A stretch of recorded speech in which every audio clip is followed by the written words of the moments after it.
देश अगले कुछ महीनों में अपनी सरकार चुनेगा। चुनाव के बाद कैसे बदलेगी देश की सूरत? एबीपी न्यूज पर पेश है घोषणा पत्र। नमस्कार, एबीपी न्यूज के घोषणा पत्र में आपका स्वागत है। चुनावी मौसम शुरू हो चुका है।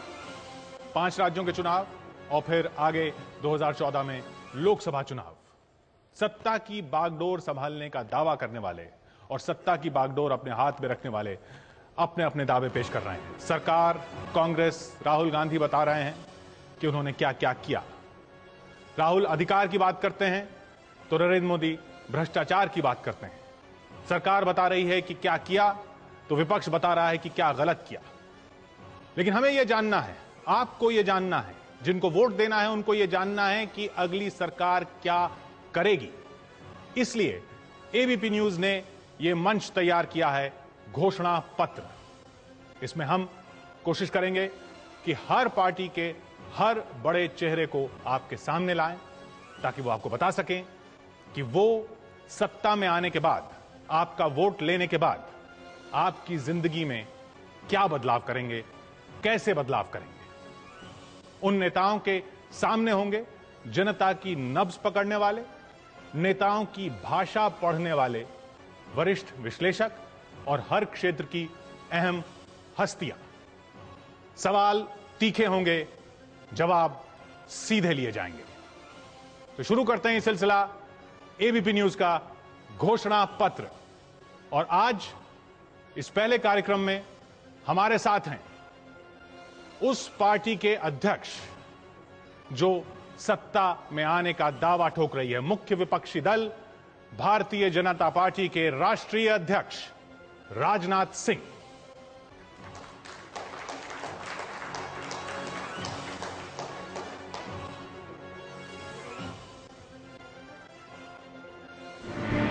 कांग्रेस नेतृत्व की यूपीए सरकार जो विगत 9 वर्षों से काम कर रही है, अब इस सरकार को भी जाने से अब दुनिया की कोई ताकत बचा नहीं सकती है।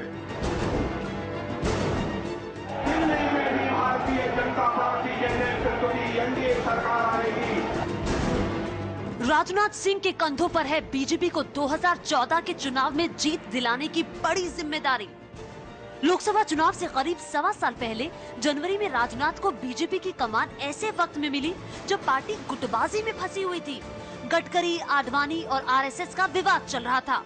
ऐसे वक्त में राजनाथ को न सिर्फ बीजेपी का अध्यक्ष बनाया गया, बल्कि उनके पास चुनाव प्रचार अभियान का भी जिम्मा है। यूपी में चंदौली के छोटे से गांव भाभोरा में जन्मे 62 साल के राजनाथ कभी मिर्जापुर के कॉलेज में फिजिक्स के प्रोफेसर हुआ करते थे। राजनाथ संघ की शाखा से होते हुए राजनीति में आ गए। राजनाथ 1977 में पहली बार विधायक बने थे। 1988 में बीजेपी युवा मोर्चा के राष्ट्रीय अध्यक्ष भी बने। 1991 में राजनाथ जब यूपी के शिक्षा मंत्री बने तो राज्य में नकल रोकने के लिए कानून बनाया था और साल 2000 में राजनाथ यूपी के मुख्यमंत्री भी बने। राजनाथ को वाजपेयी सरकार में भूतल परिवहन और कृषि मंत्री बनने का भी मौका मिला। 2005 में राजनाथ बीजेपी के अध्यक्ष बन गए। 2009 में राजनाथ गाजियाबाद से लोकसभा के सांसद चुने गए। राजनाथ दूसरी बार बीजेपी अध्यक्ष के तौर पर काम कर रहे हैं। दिल्ली में भी भारतीय जनता पार्टी के नेतृत्व की एनडीए सरकार आएगी। वाजपेयी और आडवाणी के बाद राजनाथ ऐसे पहले शख्स हैं जिन्हें 2 बार बीजेपी के अध्यक्ष की कुर्सी मिली।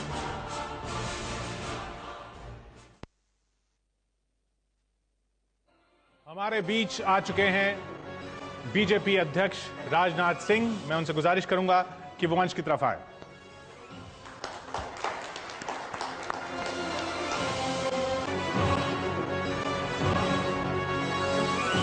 राजनाथ जी, स्वागत है आपका। धन्यवाद।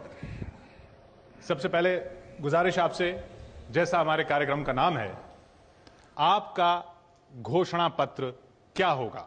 क्या वादा कर रहे हैं आप जनता को उनका वोट लेने के लिए? पहले तो मैं एबीपी न्यूज को अपनी तरफ से बधाई देना चाहता हूं कि उन्होंने एक घोषणा पत्र नाम से एक नए कार्यक्रम का शुभारंभ किया है। आपने मुझसे यह जानना चाहा है कि भारतीय जनता पार्टी यदि सत्ता में आती है तो क्या क्या करेगी। यह सच है कि सारी राजनीतिक पार्टियों के द्वारा घोषणा पत्र तैयार किए जाते हैं, विधिवत औपचारिक रूप से उसकी घोषणा भी होती है।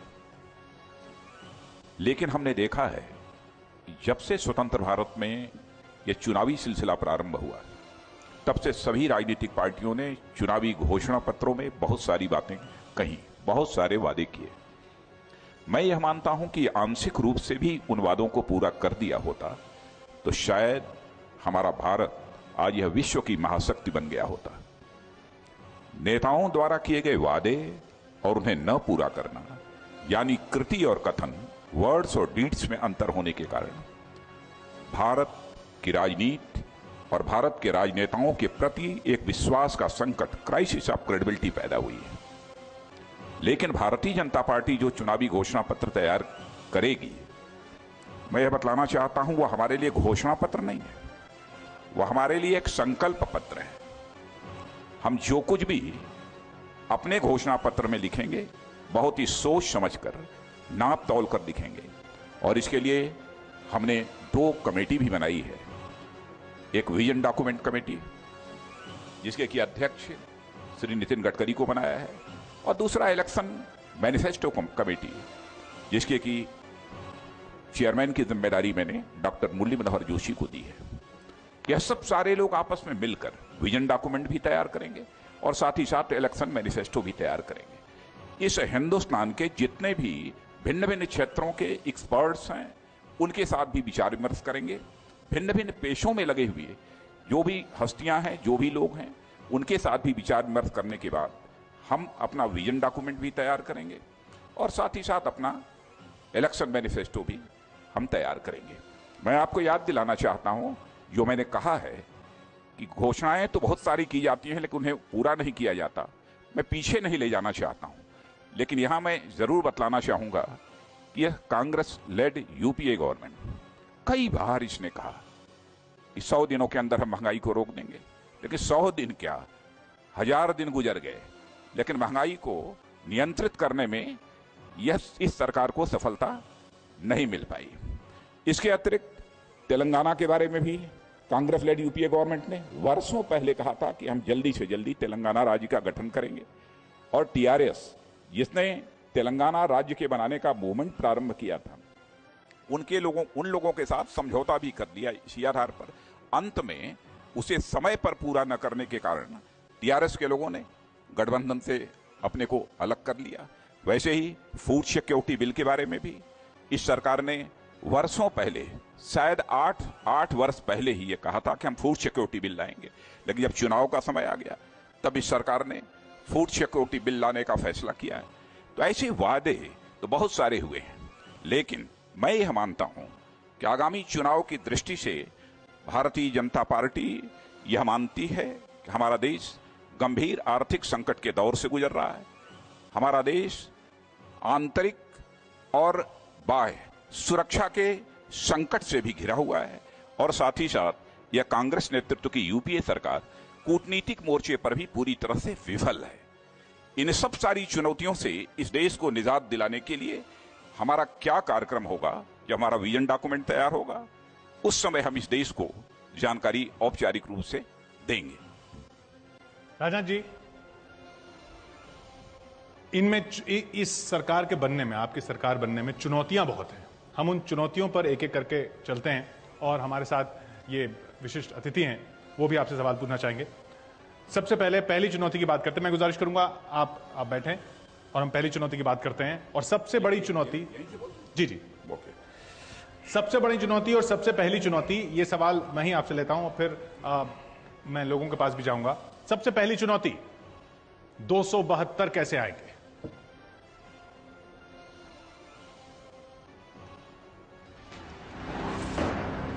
इस बार जैसा चुनाव 272 सीटों तक मैं यही कहना चाहूंगा कि पिछले चुनावी आंकड़ों के राजनाथ सिंह जी ने कहा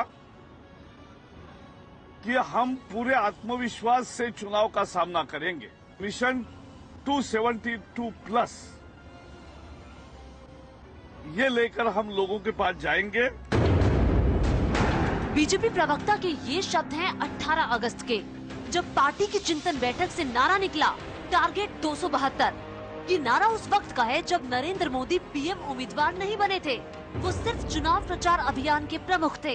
हालांकि ये उस समय भी तय ही था कि मोदी ही बीजेपी की तरफ से पीएम उम्मीदवार होंगे। 272 से भी बहुत आगे देश की जनता हमें पहुंचा सकती है। बीजेपी कहती है कि देश में इस वक्त मोदी की लहर है। शायद इसी में बहकर उसने कह दिया टारगेट 272 प्लस। लेकिन सच तो ये भी है कि लोकसभा चुनाव में कभी भी बीजेपी 200 सीटों के आंकड़े तक पहुंच भी नहीं पाई है। बीजेपी पहली बार 1984 में चुनावी मैदान में उतरी तो केवल 2 सीटें ही मिली। 1989 के चुनाव में बीजेपी की सीटें 85 तक पहुंच गई। 1991 में राम लहर के बीच हुए चुनाव में बीजेपी को सिर्फ 120 सीटें मिल सकी और 1996 में यह आंकड़ा हो गया 161 सीटों का। 1998 से 1999 में बीजेपी को अब तक की सबसे ज्यादा 182 सीटें मिली। लेकिन 2004 के चुनावी मैदान में ये आंकड़ा 138 रह गया तो 2009 में बीजेपी 116 सीटों पर सिमट गई। बीजेपी को लोकसभा चुनाव के इतिहास में सबसे ज्यादा 182 सीटें तब मिली थी जब अटल बिहारी वाजपेयी और लालकृष्ण आडवाणी की अगुवाई में बीजेपी की लोकप्रियता अपने चरम पर थी। इन आंकड़ों के बाद भी बीजेपी सिर्फ मोदी के चेहरे के दम पर दांव ठोक रही है। अकेले ही 272 सीटें पाने का सवाल ये है कि टीम राजनाथ और मोदी कैसे इस लक्ष्य तक पहुंचेंगे।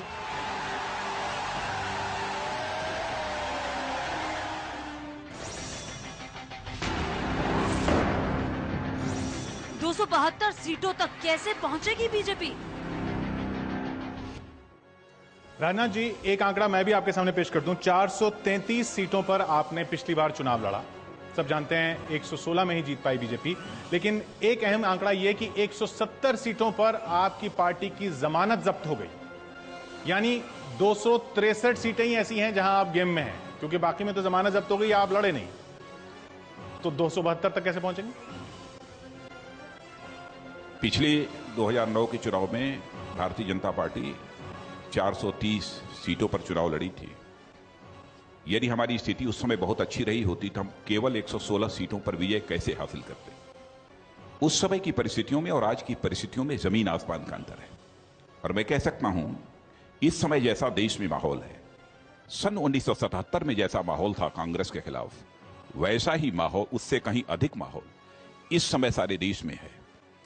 और मैं जब पिछले 7, 8, 9 वर्षों के भिन्न भिन्न राज्यों के और लोकसभा के चुनाव परिणामों की समीक्षा करता हूं तो स्वाभाविक रूप से इस नतीजे पर पहुंचता हूं कि इस देश की जनता चाहती है, चाहे राज्य के विधानसभाओं के चुनाव हों, चाहे वह लोकसभा के चुनाव हों, वह चाहती है कि अस्थायी सरकार बने, स्टेबल गवर्नमेंट इस देश में होनी चाहिए। मैं आपको याद दिलाना चाहता हूं, हमारे उत्तर प्रदेश का चुनाव हुआ था। कोई यह कल्पना भी नहीं करता था कि समाजवादी पार्टी को स्पष्ट बहुमत हासिल होगा। समाजवादी पार्टी के नेताओं को भी यह लगता था कि बामुश्किल हमें केवल 160, 165 सीटों तक मैक्सिमम हमको सीटें प्राप्त हो सकती हैं। कभी यह कोई कल्पना नहीं करता था कि बिहार के चुनाव में भारतीय जनता पार्टी और जनता दल यू गठबंधन को लगभग 2/3 मेजॉरिटी हासिल हो जाएगी, इसकी भी कोई कल्पना नहीं करता था। तृणमूल कांग्रेस, इसके बारे में भी कोई कल्पना नहीं करता था। लेकिन आपने देखा कि स्पष्ट बहुमत सबको हासिल हुआ है। मैं पिछले 2009 के लोकसभा का जो 2009 का चुनाव हुआ है, कांग्रेस को भी यह उम्मीद नहीं थी कि 206 सीटों पर कांग्रेस को विजय प्राप्त होगी। लेकिन देश की जनता ने 206 सीटों पर कांग्रेस को जीत हासिल कराई। और विशेष रूप से कांग्रेस पार्टी और भारतीय जनता पार्टी दो के बीच ही वोट्स का पोलराइजेशन रहा। लेकिन यह सच है कि 350 सीटों पे, हमेशा 350 सीटों पे गेम में रहती है, दौड़ में रहती है। आप 272 में भी नहीं रहते। नहीं, पहले में और अब में जमीन आसमान का अंतर है। मुझे कहने में रंच मात्र भी गुरेज नहीं है कि आज हिंदुस्तान के नेताओं में देखा जाए, लोकप्रियता के मापदंड पर देखा जाए तो इस समय नरेंद्र मोदी इस देश के सर्वाधिक लोकप्रिय नेता है। इस यथार्थ को कोई नकार नहीं सकता। हिंदुस्तान चाहता है कि सचमुच नेतृत्व इस देश का किसी के हाथों में होना चाहिए तो वह नरेंद्र मोदी के हाथों में होना चाहिए। और लोग कांग्रेस लड़ी यूपीए गवर्नमेंट का जो ये पुअर परफॉर्मेंस रहा है, जो बैड गवर्नेंस रही है, उसको देखते हुए लोग अब इस सरकार से छुटकारा चाहते हैं।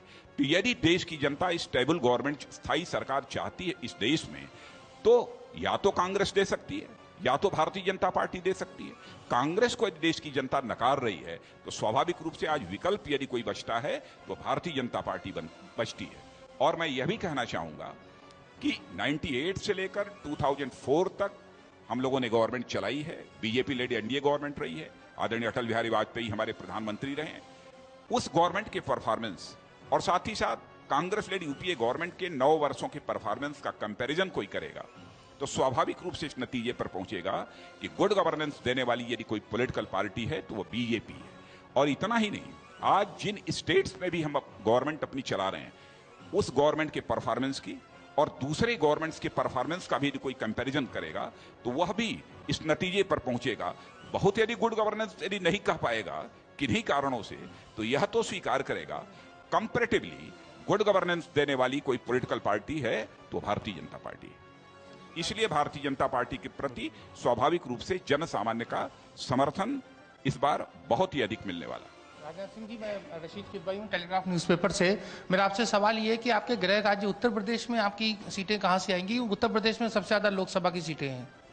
उत्तर प्रदेश के बारे में मैं कहना चाहूंगा कि एक बार भारतीय जनता पार्टी को 58 सीटों पर विजय हासिल हुई थी और उस समय मैं उत्तर प्रदेश का अध्यक्ष था और कल्याण सिंह जी उस समय उत्तर प्रदेश के मुख्यमंत्री हुआ करते थे।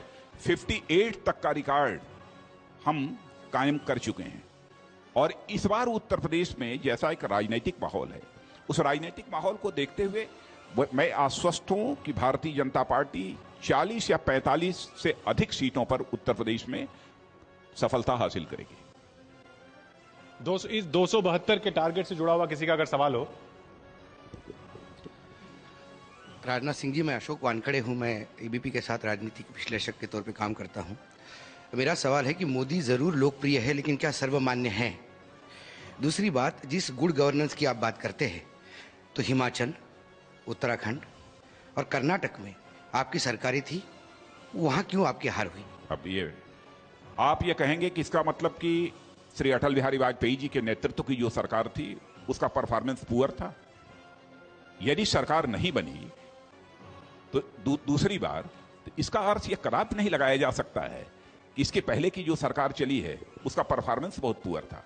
और मैं याद दिलाना चाहता हूं आपको, जब अटल बिहारी वाजपेयी जी की गवर्नमेंट थी और उस समय देश की अर्थव्यवस्था को जो ताकत मिली थी, जो मजबूती मिली थी, जो मोमेंटम मिला था, उसी का यह परिणाम था कि जब अमेरिका के राष्ट्रपति मिस्टर ओबामा यहां पर आए थे तो सेंट्रल हॉल में संसद के दोनों सदनों के संसद सदस्यों को संबोधित करते हुए कहा था कि India is not emerging but India has emerged. और वह मोमेंटम 2004 तक बनाने में जो कामयाबी उन्होंने हासिल की थी वो मोमेंटम वो एनडीए की सरकार थी, वो एनडीए की सरकार। हम एनडीए के मुद्दे पर भी आते हैं। ये अगली चुनौती राजनाथ सिंह जी के लिए, राजनाथ सिंह जी की पार्टी के लिए, एनडीए का दायरा बड़ा कैसे होगा?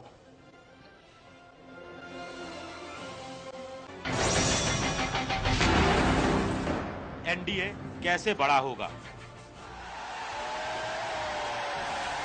बीजेपी में नरेंद्र मोदी को पीएम पद का उम्मीदवार तो बना दिया है, लेकिन मोदी के नाम पर एनडीए और छोटा हो गया है। जेडीयू के जाने के बाद अब एनडीए में बीजेपी के अलावा अकाली दल और शिवसेना जैसी 2 बड़ी पार्टियां ही बची हैं। एनडीए कैसे बड़ा होगा? लोकसभा चुनाव में शिवसेना को अब तक की सबसे ज्यादा 15 सीटें 1999 के चुनाव में मिली थी, जबकि अकाली दल का सबसे अच्छा प्रदर्शन 6 सीटों का रहा है। ऐसे में अगर बीजेपी को अब तक मिली सबसे ज्यादा 182 सीटें भी जोड़ दें तो भी तीनों का कुल आंकड़ा 203 सीटों तक ही पहुंचता है। नए साथी कैसे जुड़ेंगे? एनडीए के पुराने बड़े साथी ममता बनर्जी की तृणमूल कांग्रेस और नवीन पटनायक की बीजेडी पहले ही कह चुके हैं कि वो बीजेपी के साथ नहीं जाएंगे। ऐसे में अब सिर्फ 2 ही बड़ी पार्टियां बचती हैं, चंद्रबाबू नायडू की टीडीपी और जयललिता की एआईएडीएमके। लेकिन इनका भी एनडीए के साथ आना तय नहीं है। इनके अलावा असम गण परिषद, बाबूलाल मरांडी, सुदेश महतो, जगन मोहन रेड्डी की वाईएसआर कांग्रेस और राज ठाकरे की पार्टियां बची हैं, जो फिलहाल किसी के साथ नहीं हैं।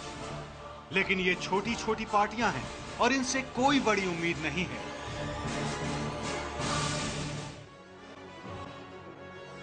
एनडीए का दायरा बड़ा कैसे होगा, इससे जुड़ा हुआ सवाल कमाल फारूकी साहब का भी है। Kamal Farooqui, former chairman minority commission, एक वजह क्या थी जो एनडीए की इतनी अच्छी परफॉर्मेंस होने के बाद उसके बावजूद उनको दोबारा चांस मिला, एक वजह कौन सी थी? देखिए, वजह का जहां तक सवाल है, मैं कहूंगा कि एनडीए गवर्नमेंट का परफॉर्मेंस तो बहुत ही अच्छा परफॉर्मेंस था, इसमें कहीं दो मत नहीं है, लेकिन वह मैसेज जो नीचे तक परकोलेट करना चाहिए था, हम जैसे कार्यकर्ताओं को नीचे तक ले जाना चाहिए था, शायद हम वह मैसेज नीचे तक नहीं ले जा पाए थे। सबसे जी नहीं, मैं ऐसा नहीं मानता हूं। अच्छा, बिल्कुल नहीं मानता हूं। इसलिए नहीं मानता हूं क्योंकि इसके पहले कांग्रेस पार्टी के शासनकाल में मैं समझता हूं सैकड़ों सांप्रदायिक दंगे हुए हैं। केवल दंगों के आधार पर यह नहीं कहा जा सकता कि किसी गवर्नमेंट के बारे में जनता का बिल्कुल परसेप्शन। उस चुनौती पर भी आएंगे राजनाथ जी, वो बड़ी चुनौती, उस चुनौती पर भी आएंगे, लेकिन ये एनडीए का दायरा बढ़ाने की जो चुनौती है। राजनाथ जी, मैं जयंत घोषाल, आनंद बदर पत्रिका। मेरा सवाल है कि संख्या अगर कम है, राजनीति में पूर्ण विराम नहीं है, अगर आपको प्रधानमंत्री का मतलब पद के लिए अगर सहयोगी दल मानने के लिए तैयार है और एनडीए का एक्सपेंशन होगा, तो क्या जो फैसला आज लिए हैं, क्या उसका कोई परिवर्तन का संभावना है? वैसे जयंत घोषाल जी, आपने कहा कि अगर यदि संख्या कम होगी, लेकिन अगर संख्या कम हो गई और मोदी जी के नाम पर राजी नहीं हुए तो क्या आप प्रधानमंत्री पद के दावेदार हैं? लेकिन यह प्रश्न काल्पनिक है और मैं ये कहना चाहूंगा कि हम पूरी तरह से कॉन्फिडेंट हैं कि भारतीय जनता पार्टी को 272 प्लस। काल्पनिक नहीं, ये 2014 का प्रश्न है और 2014 की हम बात कर रहे हैं। अगर मोदी जी के नाम पे लोग नहीं जुड़े तो क्या आप प्रधानमंत्री पद के दावेदार के रूप में आ सकते हैं? निश्चित रूप से होंगे और प्रधानमंत्री नरेंद्र मोदी ही बनेंगे। और हमारे लिए मैं समझता हूं कि इससे बड़ा और कोई अचीवमेंट नहीं हो सकता कि मेरे राष्ट्रीय अध्यक्ष रहते हुए भारतीय जनता पार्टी की अपने बहुमत के आधार पर सरकार बन जाए।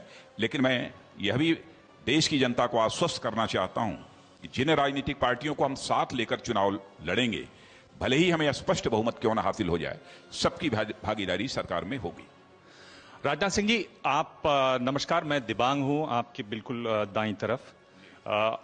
आपको कहा जाता है कि आप आज के चाणक्य हैं, आपको कहा जाता है कि आप बड़े प्रभावशाली ठाकुर नेता हैं, बताया जाता है कि यूपी में आप जैसा बीजेपी का जमीनी नेता नहीं है, और सबसे बड़ी तारीफ आपकी यह है कि आप आरएसएस के बड़े करीबी हैं। आलोचक कहते हैं आप आरएसएस की मोहर हैं। आरएसएस का मैं स्वयंसेवक हूं जी। इस हालत में सवाल यही है कि अगर आंकड़ा पूरा नहीं होता तो आपको क्यों नहीं आगे बढ़ाया जाएगा? क्योंकि जो सहयोगी दल हैं, जो वो बात करते हैं, वहां आप बहुत सही फिट बैठते हैं। आप आरएसएस के करीबी हैं, पर आपकी दंगों की छवि नहीं है। आपकी सबसे बड़ी दो खासियतें हैं कि आप आरएसएस के करीबी हैं, दंगों की छवि नहीं है। उसमें आपको एनडीए को बड़ा करने में आपको मदद मिलेगी। आप इसको कैसे इनकार कर सकते हैं इस बात को? क्यों नहीं इनकार करेंगे? यह तो मैं मानता हूं कि यह तो बिल्कुल काल्पनिक बात हो गई पूरी तरह से, और मैं इसे कदापि नहीं चाहूंगा। जिसे प्रोजेक्ट करके यदि हम चुनाव मैदान में उतरे हैं, प्रधानमंत्री यदि बनना चाहिए, देश की जनता ने जिसके नाम पर वोट दिया है प्रधानमंत्री बनना चाहिए, तो उसे ही प्रधानमंत्री बनना चाहिए। आप नहीं मानते कि आपके साथ जो इस समय सबसे बड़ी मुश्किल है वो ये है कि आपके जो नेता जिनको आप प्रधानमंत्री के तौर पर प्रोजेक्ट कर रहे हैं, वो उनकी दंगों की छवि है। मैं बात कर रहा हूं खासतौर पर जेडीयू की। जेडीयू जो आपसे अलग हुई वो इसी बात से हुई। राजनाथ सिंह वो नेता हैं जो आरएसएस के करीबी होते हुए भी उनकी दंगों की छवि नहीं है। नहीं। एक और नेता थे, वो आपने निपटा दिया, उसकी भी आपकी बड़ी तारीफ हो रही है। अडवाणी जी की बात कर रहा हूं। देखिए, ऐसा है कि यह नहीं कहा जा सकता कि नरेंद्र मोदी की छवि दंगा कराने वाले एक नेता की है। यह नहीं कहा जा सकता। 12 वर्षों के उनके मुख्यमंत्रित्व काल में केवल एक बार सांप्रदायिक दंगा हुआ है। एक ऐसा कोई कांग्रेस का मुख्यमंत्री बतला दीजिए कि 12 वर्षों तक उसने हुकूमत किया हो और 10, 15, 20, 25, 50 दंगे उसके राज्य में न हुए। जेडीयू के कहने से क्या होता है? जेडीयू हमें सर्टिफिकेट नहीं दे सकती ना, यह देखना पड़ेगा। 12 वर्षों में केवल एक दंगे को छोड़कर कोई दूसरा दंगा कभी भी गुजरात में नहीं होने पाया। और जहां तक डेवलपमेंट का सवाल है, भारत ही नहीं दुनिया के लोग भी अब इसे स्वीकार करने लगे हैं कि डेवलपमेंट के मामले में अब गुजरात हिंदुस्तान का एक मॉडल स्टेट बन गया है। राजनाथ सिंह जी, मैं के मन्नन एडवोकेट जी। ये काल्पनिक सवाल नहीं है, ये उत्तर काल्पनिक है। आदरणीय श्री वाजपेयी जी और अडवाणी जी की जोड़ी थी, उसी तरह मोदी जी का जोड़ीदार कौन है? पब्लिक मानती है, ये परसेप्शन है कि मोदी जी का जोड़ीदार राजनाथ सिंह ही है। क्या उत्तर है इस बात का? ये अगर सपोज कल को आपको 50 सीटें कम पड़ गई, उस समय मोदी को नहीं मानते हैं, तो क्या आपको मानने में अगर उन पार्टी को कोई गुरेज नहीं है तो क्या स्वीकार नहीं करेंगे प्रधानमंत्री का पद? नहीं, जहां तक जोड़ीदार का प्रश्न है, मैं कहना चाहूंगा कि अकेले मैं ही नहीं हूं। पूरी पार्लियामेंट्री बोर्ड ने नरेंद्र मोदी को प्राइम मिनिस्टर कैंडिडेट के रूप में प्रोजेक्ट किया है। पूरी की पूरी पार्टी, पूरे के पूरे नेता सब इस समय जोड़ीदार हैं, सब उनके साथ पूरी ताकत के साथ खड़े हैं। और मैं यह भी बताना चाहता हूं कि अभी तो मैं इसकी कल्पना भी नहीं कर सकता कि भारतीय जनता पार्टी को 272 प्लस सीटों पर विजय नहीं हासिल होगी। इसलिए मैं तो यह विचार ही नहीं करता हूं कि यदि हमको नहीं मिला तो आगे क्या होगा। ये प्रश्न अभी हमारे मस्तिष्क में नहीं है। सवाल ये बिल्कुल मैं खुद पूछूंगा आपसे। इसी बिंदु पर आपकी तीसरी बड़ी चुनौती पर चलते हैं। मुस्लिम समुदाय के वोट आप कैसे जुटाएंगे? चुनौती नंबर 3। देखिए, इस देश की सबसे बड़ी कम्युनल पार्टी यदि कोई है तो वह कांग्रेस पार्टी है। चुनौती देख लेते हैं, फिर आपसे बात करते हैं। राजनाथ जी कुछ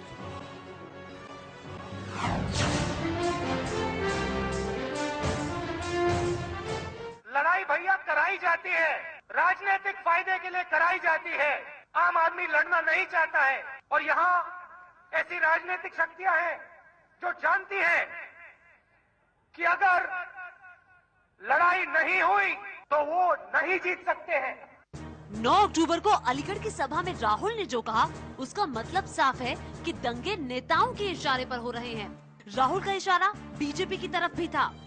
सितंबर में हुए मुजफ्फरनगर दंगों से पहले भड़काऊ भाषण देने के आरोप में बीजेपी के विधायक संगीत सोम और सुरेश राणा फिलहाल जेल में है।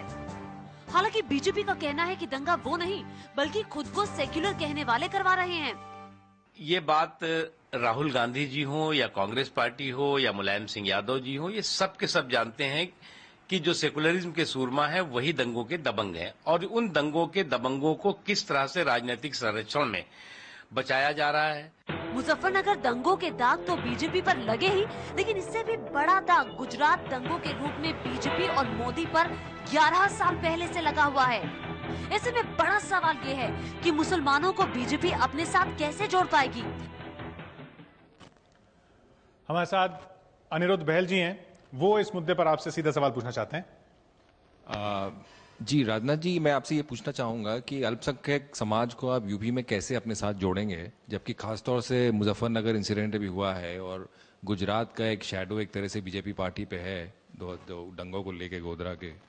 तो आपका कोई स्ट्रैटेजी क्या है यूपी में, और या कोई स्ट्रैटेजी है ही नहीं अल्पसंख्यक समाज को जोड़ने के लिए? देखिए, इस हिंदुस्तान की जो भी पॉलिटिकल पार्टीज अपने को सेकुलर कहती हैं, मैं विशेष रूप से 2 पॉलिटिकल पार्टीज का नाम लेना चाहता हूं, कांग्रेस पार्टी और समाजवादी पार्टी। ये अपने को बहुत ज्यादा, अपने को उत्तर प्रदेश की पार्टी है समाजवादी पार्टी, रीजनल पार्टी है, ये अपने को सेकुलर पॉलिटिकल पार्टी कहती है। लेकिन मैंने देखा है, पिछले पूरे राजनीतिक इतिहास के पन्नों को पलट कर देखिए तो मैं ये कहना चाहूंगा कि कम्युनलिज्म को, सांप्रदायिकता को सर्वाधिक बढ़ावा उत्तर प्रदेश में यदि किसी ने दिया है तो समाजवादी पार्टी और कांग्रेस ने दिया है, और सारे हिंदुस्तान में यदि किसी ने दिया है तो कांग्रेस ने दिया है। कांग्रेस पार्टी, यदि मैं कहूं स्वतंत्र भारत में अंग्रेजों की किस पॉलिसी को एडॉप्ट किया है, तो मैं यही कहना चाहूंगा कि आजादी हासिल होने के पहले अंग्रेजों की पॉलिसी थी डिवाइड एंड रूल, बांटो और राज करो। अंग्रेजों की किसी एक पॉलिसी को यदि एडॉप्ट किया है विशेष रूप से, तो कांग्रेस ने आजादी हासिल होने के बाद जो है एडॉप्ट किया है। भारतीय जनता पार्टी का जहां तक प्रश्न है, भारतीय जनता पार्टी जाति, पंथ अथवा मजहब की राजनीति नहीं करती है। भारतीय जनता पार्टी राजनीति यदि करती है तो इंसाफ और इंसानियत की राजनीति करती है। इस समय मैं बहुत पीछे नहीं ले जाना चाहता हूं। 6 वर्षों तक की सरकार बीजेपी लेड एनडीए की भी आपने देखी, देश ने देखा। आज भी हमारी जिन राज्यों में सरकारें चल रही हैं उसको भी वहां का हिंदू भी देख रहा है, मुसलमान भी देख रहा है, ईसाई भी देख रहा है, सभी देख रहे हैं। लेकिन ये कोई आरोप नहीं लगा सकता इंसान और इंसान के बीच हमने कभी कोई भेदभाव किया हो, किसी प्रकार का कोई डिस्क्रिमिनेशन किया हो, ऐसा नहीं है। हम राजनीति इंसाफ और इंसानियत की करते हैं और यही राजनीति करते रहेंगे। और मैं बार बार इस बात को मैं दोहराता हूं, भले ही हमारे बारे में परसेप्शन ये बना दिया गया हो कि भारतीय जनता पार्टी इन सब सारे दंगे करवाती है, दंगों को यदि हो गए तो भड़काने का काम करती है। आपने नहीं देखा मुजफ्फरनगर में जो कुछ भी हुआ है, क्या किया है, कौन नहीं जानता है। यदि वहां का दंगा यदि आगे बढ़ा है उसके लिए जिम्मेदार यदि कोई है तो समाजवादी पार्टी की सरकार उसके लिए जिम्मेदार है। लेकिन अपनी फेस सेविंग के लिए भारतीय जनता पार्टी के 2 विधायकों को उठाकर बिहाइंड बार कर दिया। राजनाथ सिंह जी केवल अपनी फेस सेविंग के लिए किया। मेरा नाम जमील अंजुम देहलवी है। आपने भी कहा कि मजहब की राजनीति नहीं करते। मैं आपको बताना चाहता हूं कि जो 1992 और 2002 में मुसलमानों के साथ हुआ, आप उस दाग को किस तरह धोना चाहते हैं? देखिए, दंगा चाहे जो भी हो, चाहे किसी भी पार्टी की हुकूमत क्यों न हो, दंगा बहुत ही दुर्भाग्यपूर्ण है, बहुत ही शर्मनाक है, इसमें कहीं दो मत नहीं है। दंगों को कभी जस्टिफाई नहीं किया जा सकता।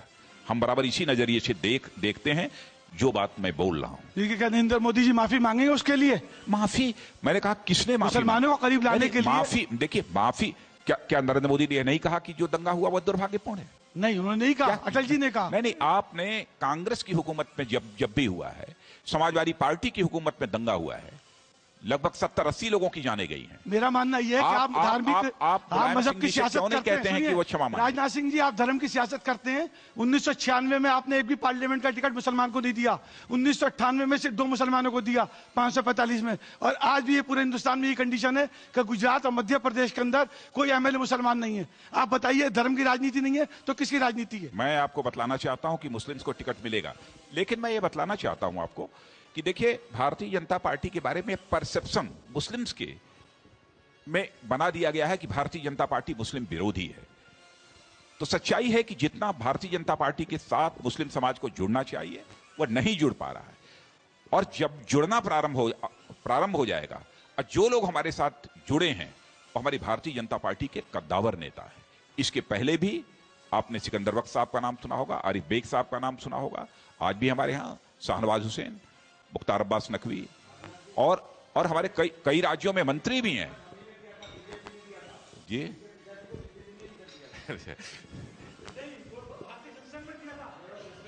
नहीं,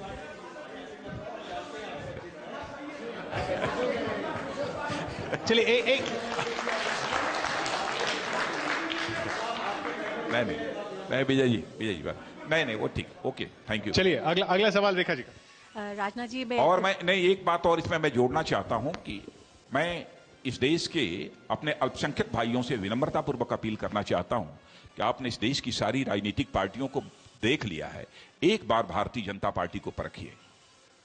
और मैं दावे के साथ कहता हूं कि हम ये सिद्ध करके दिखाएंगे कि सचमुच हिंदुस्तान में कोई भी राजनीतिक पार्टी सही राजनीति करने वाली है, इंसाफ और इंसानियत की राजनीति करने वाली है, तो केवल बीजेपी है। राजनाथ जी दोस्त बराबर हाथ, दोनों हाथ, एक ही नहीं, दोनों हाथ बढ़े। नहीं बिल्कुल, आपका स्वागत है। राजनाथ जी, मेरा नाम रेखा अग्रवाल है, मैं एक वकील हूं। आपने अभी इंसानियत की बात करी, आप कौन सी इंसानियत की बात कर रहे हैं? नरेंद्र मोदी जी से क्या अपेक्षा कर सकते हैं? कौन सी इंसानियत की अपेक्षा कर सकते हैं उस शख्स से जो बोलते हैं कि गाड़ी के नीचे कुत्ता आ जाए तो भी दुख होता है? और दूसरा, इशरत मोदी वाला जो केस था, उसके बारे में नरेंद्र मोदी जी अपनी छवि को किस तरीके से बचाएंगे? देखिए, ऐसा है कि वहां का जो इनकाउंटर केस था, आपने देखा कि उसी को लेकर आईबी और सीबीआई के बीच भी इस कांग्रेस की हुकूमत ने एक नया विवाद खड़ा कर दिया। और मैंने कहा कि उन्होंने क्या कहा कि कोई एक सामान्य जानवर भी यदि आ जाता है तब भी जो है अब मुंह से उफ की आवाज निकलती है, मैंने उसकी पीड़ा होती है। अब वह बेचारे जो दंगों में मरे हैं वो तो इंसान हैं, क्यों नहीं पीड़ा होगी? उसके भाव को समझने की कोशिश करिए। कुछ लोगों ने उस मामले को तूल देने की कोशिश की, तो मुझे लगता है कि कम से कम हम जैसे लोगों को तो उसमें नहीं आना चाहिए।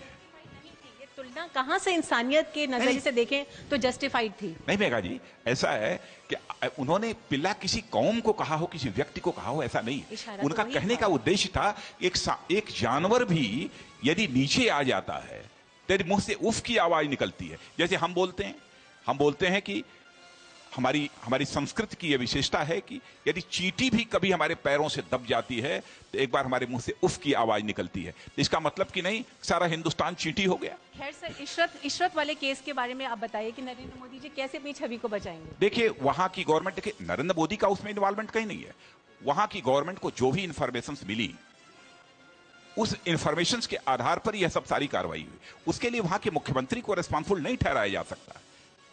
और दूसरी चीज, आईबी की क्या रिपोर्ट है? मैं तो इस सरकार से यह मांग करता हूं कि आईबी ने क्या रिपोर्ट दी है इसरत जहां के बारे में, उसका भी खुलासा किया जाना चाहिए। राजनाथ जी, आप बहुत अच्छा बोलते हैं और बहुत कन्विंसिंग है। मैं आपसे सिर्फ एक, आपने कथनी और करनी की बात की, अभी कोई प्रूव नहीं हुआ है गुजरात का, लेकिन आपने अमित शाह जी को गुजरात का प्रभारी बना दिया है, यूपी का प्रभारी बना दिया है। तो पॉलिटिक्स में एक सिजर्स वाइज प्रिंसिपल भी होना चाहिए कि आप not only your clean but आपको क्लीन। तो मैं जानना चाहूंगा कि इसके पीछे आपकी क्या सोच है कि आपने अमित शाह को संदेश जो जा रहा है। देखिए संदेश की बात छोड़िए, देखिए हमारा भी अपना ऑब्जर्वेशन है। मैं यूथ विंग का भी ऑल इंडिया प्रेसिडेंट रहा हूं, यूथ विंग का मैं ऑल इंडिया जनरल सेक्रेटरी भी रहा हूं, तब से इन सब सारे लोगों को मैं अच्छी तरह जानता हूं। और मैं कह सकता हूं अमित शाह के बारे में कि अमित शाह कभी हिंसक प्रवृत्ति का नहीं हो सकता। ऑर्गेनाइजेशनल स्किल जो चाहिए किसी व्यक्ति के अंदर, वो ऑर्गेनाइजेशनल स्किल भी उस व्यक्ति के अंदर मैंने देखी है। और जिस समय मैंने उनको उत्तर प्रदेश का प्रभारी बनाया तो लोगों ने, मीडिया ने यह चलाया कि इस कमेटी के ऊपर नरेंद्र मोदी की मुहर लगी हुई है। लेकिन नरेंद्र मोदी के बारे में भी मैं बतलाना चाहता हूं, नरेंद्र मोदी सांगठनिक मामलों में कभी भी वो हस्तक्षेप नहीं करते। और यह बात जो मैं बोल रहा हूं वो इसलिए कॉन्फिडेंस के साथ बोल रहा हूं, यदि नरेंद्र मोदी भी यदि सुन रहे होंगे तो ये सोच रहे होंगे कि वह तो कम से कम सोचेंगे कि हमारा अध्यक्ष झूठ बोल रहा है। लेकिन मैं अपने को यह साबित नहीं करना चाहता। आज अमित शाह को बनाया है मैंने उत्तर प्रदेश का, अपने ऑब्जर्वेशन के आधार पर बनाया है। आपने बनाया, नरेंद्र मोदी ने नहीं बनवाया। आपने बनाया प्रभारी, नरेंद्र मोदी ने नहीं बनवाया। ना ना ना ना, बिल्कुल नहीं, एक लफ्ज भी नहीं कहा। और मैं ये कहना चाहता हूं, जो भी हमने कमेटी बनाई है, नरेंद्र मोदी ने किसी व्यक्ति के संबंध में मुझसे नहीं कहा है। आरएसएस ने भी नहीं बनवाया, आरएसएस ने भी नहीं बनवाया। आरएसएस तो आज तक मैं समझता हूं कि यह मेरा 5वां वर्ष चल रहा है राष्ट्रीय अध्यक्ष के रूप में, और राष्ट्रीय स्वयंसेवक संघ के लोग भी मेरी बात सुनते होंगे। आज तक मैं कॉन्फिडेंस के साथ कह सकता हूं, और यदि कुछ हो इसी मजबूती के साथ कहने के लिए तो उससे भी मैं कह सकता हूं, राष्ट्रीय स्वयंसेवक संघ ने आज तक एक व्यक्ति के बारे में भी मुझे नहीं कहा है कि फला व्यक्ति को पदाधिकारी बनाया जाना चाहिए, फला व्यक्ति को कार्यसमिति में शामिल किया जाना चाहिए। आज तक कभी नहीं कहा। और मैं जानता हूं कि मेरी इस बात पर कोई यकीन नहीं करेगा, मैं जानता हूं इस सच्चाई को। लेकिन यदि हम कुछ और, यदि मुझे सचमुच किसी को साक्षी मानकर यदि कहना हो, यदि जिसको कहें आप, मैं डंके की चोट पर यह बात कह सकता हूं, मैं आज तक सार्वजनिक सभाओं में भी जो बोलता हूं, मैं पूरी सावधानी यह बरतता हूं कि जो भी मैं बोलूं उसको मैं करूं। मैं देश की जनता की आंखों में धूल झोंक कर राजनीति करने में विश्वास नहीं करता हूं। इसलिए इतने कॉन्फिडेंस के साथ मैं आप सबके सामने भी यह बात मैं रख रहा हूं।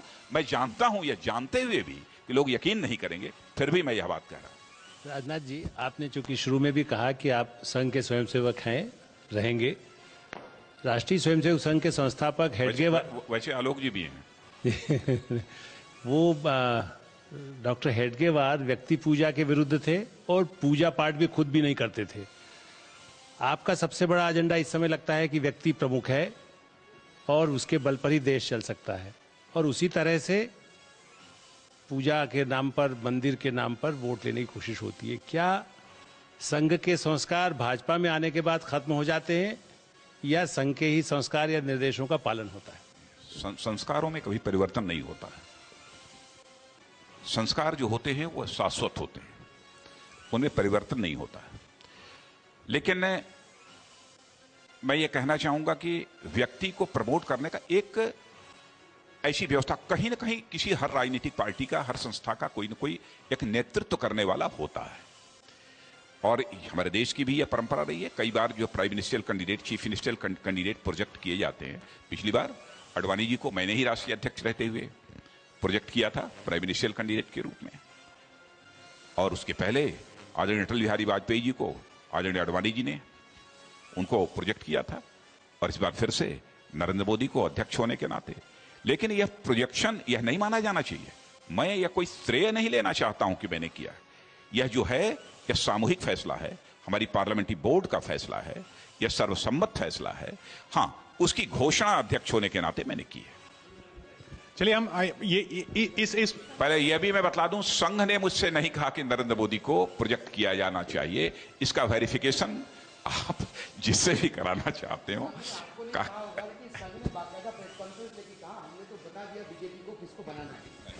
क्षमा कीजिए, क्षमा कीजिएगा। यदि जैसा मैंने कहा ना कि हम संघ के स्वयंसेवक हैं, संघ के लोगों से हम इस क्यों बात करते हैं, पहले इसको मैं क्लैरिफाई कर देना चाहता हूं। क्योंकि बहुत सारे लोग अपना सारा जीवन समर्पित किया है सामाजिक और सांस्कृतिक कार्यों के लिए, और हम लोगों से ज्यादा जनता के बीच जाना, लोगों से बातचीत करना, संवाद करना वो लोग करते हैं।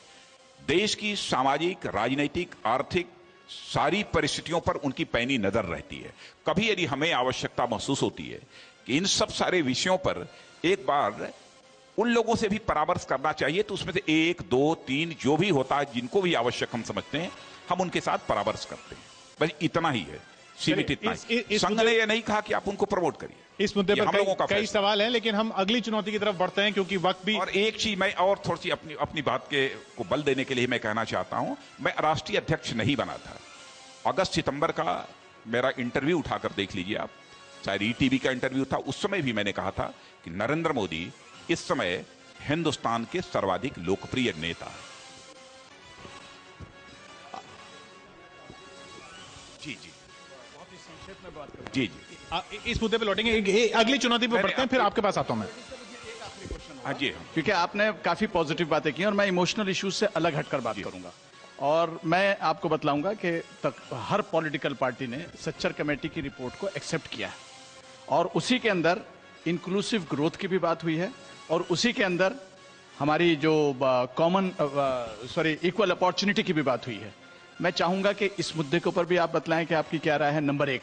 नंबर 2, माइनॉरिटीज को, खास तरीके से मुसलमानों को और क्रिश्चियंस को इस बात का बहुत दुख है, और इसमें आप जिम्मेदार नहीं है, इसमें कांग्रेस जिम्मेदार है, कि 341 के अंदर, जो कि कॉन्स्टिट्यूशन के बिल्कुल खिलाफ, जिसमें यह कहा गया कि इसका 341 का बेनिफिट सिर्फ हिंदू रिलीजन के मानने वालों को मिलेगा, जो बाद में अमेंड करके जिसमें सिख और बुद्धिस्ट को और जोड़ा गया। आपका इस सिलसिले के अंदर 341 पे क्या कहना है? देखिए, पहले तो आपने जो सच्चर कमेटी की बात कही है, मैं उसकी चर्चा कर देना चाहता हूं। आज जो भी आर्थिक हालात, चाहे मुस्लिम समाज के हों, चाहे क्रिश्चियंस के हों, अथवा किसी के हों, मैं तो हिंदुओं की भी बात करता हूं, उसके लिए जिम्मेदार यदि कोई है तो वो कांग्रेस पार्टी उसके लिए जिम्मेदार है। जहां तक यह जो आर्थिक विषमता है, जो आय की विषमता है, इसको समाप्त करने के लिए जो भी प्रभावी कदम आवश्यक होंगे, वह भारतीय जनता पार्टी वह प्रभावी कदम उठाएगी। जाति, पंथ अथवा मजहब के नाम पर हम किसी भी प्रकार का कोई भेदभाव नहीं करेंगे। चलिए हम अगली चुनौती की तरफ बढ़ते हैं। अगली चुनौती जो भारतीय जनता पार्टी के सामने है वो है आर्थिक मामलों में आपकी पार्टी क्या करेगी, उस पर नजर डालते हैं।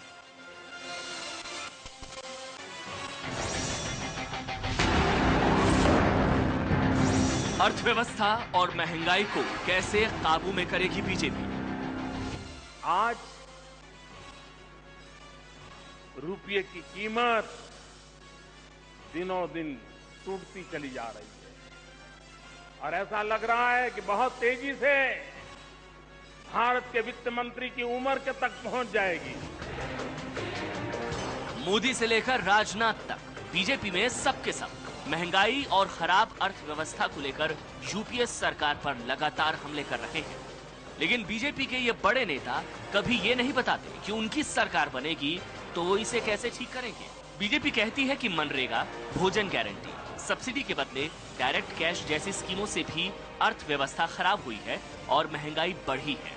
यही नहीं, बीजेपी विदेशी किराना स्टोर के भी खिलाफ है। ऐसे में अगर बीजेपी सत्ता में आई तो वो क्या करेगी? क्या वो मनरेगा, भोजन गारंटी जैसी गरीबों की भलाई वाली स्कीम्स बंद कर देगी? क्या बीजेपी पेट्रोल डीजल के दाम तय करने का अधिकार बाजार से वापस लेकर सरकार को देगी?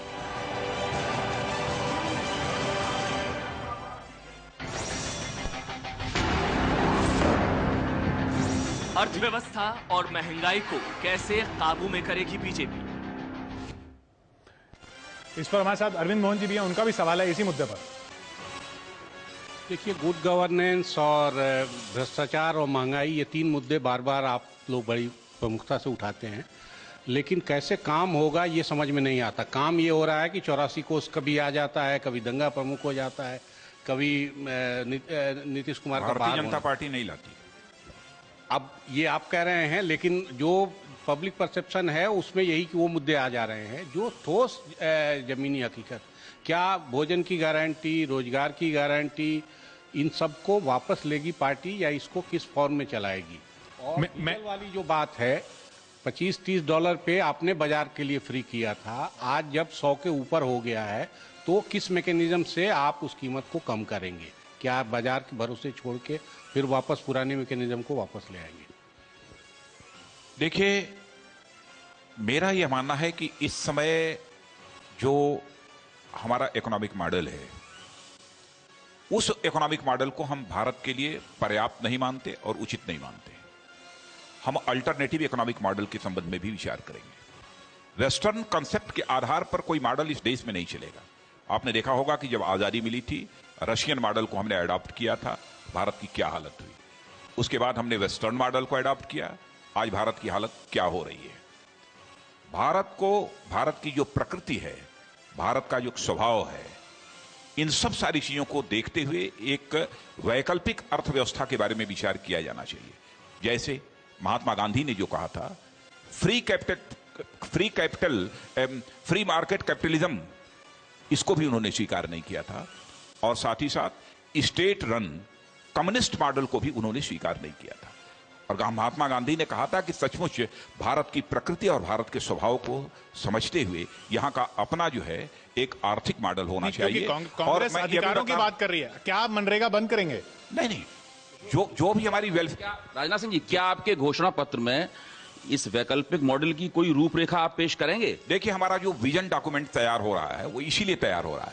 यह एक्सरसाइज आज से नहीं चल रही है, 8, 9, 10 महीने से हमारी ये एक्सरसाइज चल रही है। देखिए, विजन डॉक्यूमेंट में और घोषणा पत्र में एक बुनियादी फर्क होता है। विजन डॉक्यूमेंट तो आप 100 साल बाद भी इंप्लीमेंट कर सकते हैं, करते रह सकते हैं, ताजिंदगी का इंप्लीमेंट कर सकते हैं, लेकिन घोषणा पत्र जो है वो अगले सत्ता में जो आप रहेंगे, 3 साल या 5 साल जो भी सत्ता में रहेंगे, उस अवधि में उसको आप लागू करेंगे। तो जो वैकल्पिक अर्थव्यवस्था है उसका ठोस ब्लूप्रिंट आपके घोषणा पत्र में आना चाहिए। नहीं, घोषणा पत्र में नहीं आ सकता, वह आएगा तो 5 वर्षों, शॉर्ट टर्म और लॉन्ग टर्म, दोनों चीजें विजन डॉक्यूमेंट। जैसे पेट्रोल डीजल के दाम है, आपकी पार्टी की तरफ से बार बार कहा जाता है कि ये गलत हो रहा है, हमारे समय में ऐसा था। तो क्या पेट्रोल डीजल के दाम फिर सरकार तय करेगी, क्योंकि अब $110 प्रति बैरल हो रहा है कच्चा तेल? अब देखिए, गोवा में हमारी सरकार चल रही है, वहां पर आप लोगों ने देखा होगा कि इस समय, मैंने कुछ समय पहले तो पेट्रोल डीजल से भी सस्ता किया था वहां की गवर्नमेंट ने, वहां से पूरा का पूरा वैट समाप्त कर दिया था। लेकिन उससे तो घाटा बढ़ जाएगा। घाटे की वजह से महंगाई है। देखिए, हम कई ऐसे मामलों पर विचार कर रहे हैं, जैसे टैक्सेशन सिस्टम में किस प्रकार का रिफॉर्म किया जाना चाहिए, इसके बारे में हम विचार कर रहे हैं। जो एक्साइज ड्यूटी, तरह तरह की जो ड्यूटीज लगती हैं, इनके बारे में इसका अल्टरनेटिव क्या हो सकता है, इसके बारे में भी हम विचार कर रहे हैं। जैसे पर्सनल इनकम टैक्स लगता है, तो पर्सनल इनकम टैक्स लगना चाहिए कि नहीं लगना चाहिए? रिटर्न फाइल करने की ये जहमत लोगों को उठानी चाहिए कि नहीं उठानी चाहिए? इसका विकल्प क्या हो सकता है? इस पर भी क्या केवल बैंकों में जो ट्रांजैक्शन होता है, क्या हम ट्रांजैक्शन टैक्स लगाकर इसकी भरपाई कर सकते हैं, जो कि हमको रेवेन्यू इस प्रकार के पर्सनल इनकम टैक्स से दूसरे टैक्सेस के द्वारा जो हासिल होता है, क्या कमोबेश उतनी हम रेवेन्यू हासिल कर सकते हैं कि नहीं, जैसे ट्रांजैक्शन टैक्सेस लगाकर? तो इन सब सारी चीजों पर भी हम लोग इस समय विचार कर रहे हैं। मैं जानता हूं कि यह बात यदि मैं इस समय यदि मैं कह रहा हूं तो बहुत सारे लोगों को यह लगेगा कि क्या यह कैसे संभव हो सकता है, लेकिन अभी इन सारे विषयों पर भारतीय जनता पार्टी विचार कर रही है। इसलिए मैं निश्चित रूप से अभी नहीं कहूंगा कि हमारा वह मॉडल क्या होगा, अथवा हम आज की अर्थव्यवस्था को सुधारने के लिए क्या क्या कदम उठाएंगे।